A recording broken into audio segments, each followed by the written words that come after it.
हाइकोर्टे लोकायुक्त अध्यक्ष और सदस्य पदवी पूरण मामला 2 सप्ताह मध्य सत्यपाठ दाखल करने को निर्देश देते हाइकोर्ट। वर्षे हेलाणी लोकायुक्त को नियुक्ति दि जाई नाही।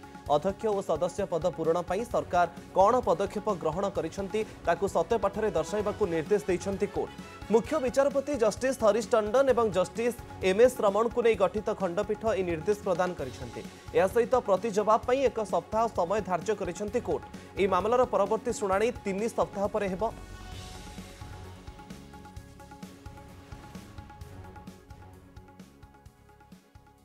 ओडिशा लोकायुक्त को सचल करने तथा लोकायुक्तर अध्यक्ष तथा सदस्य पदवी पूरण करने निर्देश देवाई प्रार्थना करी हाइकोर्ट में एक जनस्वार्थ मामला रुजु करी।